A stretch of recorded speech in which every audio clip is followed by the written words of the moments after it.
1508 में नासिरुद्दीन खिलजी ने बनवाया था। जब 1556 में बाज बहादुर आते हैं तो इस पैलेस को अपने लिविंग पैलेस के रूप में यूज करते हैं। तो बाज बहादुर ऑलरेडी शादीशुदा थे, उनकी बेगम के साथ में इस पैलेस में रहा करते थे। रानी रुकमती नर्मदा के दर्शन करने के बाद वहाँ पे जाकर उनको कुछ क्लासिकल गीत सुनाती थी। तो उस पैलेस की खासियत है, जो राइट साइड वाला टावर है उसके नीचे एक रूम बना हुआ है, उसमें बैठ के अगर कोई गीत गाए और बाकी सब अलग अलग बेडरूम में कहीं भी आराम करेंगे तो ऐसा लगेगा जैसे पास में बैठ के कोई गीत गा रहा है, इसलिए उसको संगीत महल भी कहते हैं। वहीं पे रानी रुकमती और संगीत सम्राट तानसेन का संगीत कंपटीशन हुआ था, जिसमें रानी रुकमती ने तानसेन को हरा दिया था। अच्छा सर वहाँ पे देखिए आपको आज भी माँ खड़े होके गाएंगे तो हाँ वैसे होगा। ये टावर दिख रहा है ना आपको, इसके नीचे एक रूम दिख रहा है, वैसे उस टावर के नीचे भी एक रूम है।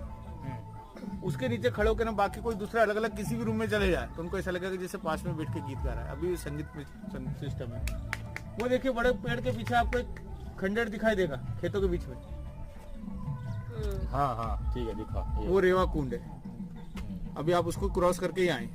हाँ जिस प्रकार अभी अपन को नर्मदा के दर्शन नहीं हो रहे, वैसे रानी रुकमती को भी नर्मदा के दर्शन नहीं होते थे क्योंकि क्लाउड इतना होता था। तो उनको स्वप्न में नर्मदा जी ने दर्शन दिया था और उस जगह के बारे में बताया कि वहाँ पे खुदाई करवाओ, जमीन में से झरना फूटेगा, पानी के साथ में बालू रेत झींगा मच्छी और शंख प्राप्त होंगे तो समझना गुप्त रूप से मैंने तुम्हें दर्शन दिया है।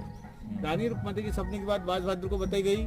बाज बहादुर ने वहाँ पे भूमि पूजा करने के बाद में खुदाई करवाई, जमीन में से झरना फूटा, पानी के साथ में बालू रेत झींगा मच्छी और शंख प्राप्त हुए, तो उसको रेवा का नाम दिया गया। नर्मदा का सेकंड नेम रेवा है। तो जब कभी भी क्लाइमेक्स खराब होता था रानी रुकमती वहाँ रेवा के दर्शन करती थी। और जो नर्मदा की परिक्रमा करते 3 साल 3 महीने और 13 दिन का टारगेट रहता है। अमरकंटक से स्टार्ट होकर गुजरात के भुज तक जाना होता है। परिक्रमा के दौरान अगर वो रेवा कुंड में आके स्नान न करे तो उनकी परिक्रमा अधूरी कहलाती है।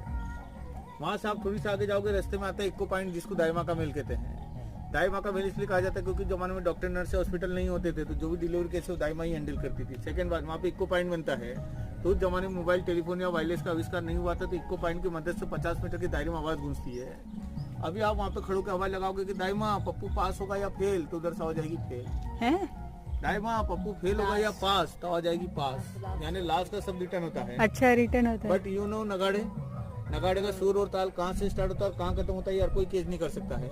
तो वहाँ पे खड़ो के कोड वर्ड में नगाड़े बजाए जाते थे, जैसे खुशी का माहौल है, कोई गमी का माहौल, कोई दुश्मन अटैक करने वाला है। इस टाइप से कोड वर्ड में नगाड़े बजाए जाते थे, जिससे 50 मीटर के दायरे में आवाज गूंजती है।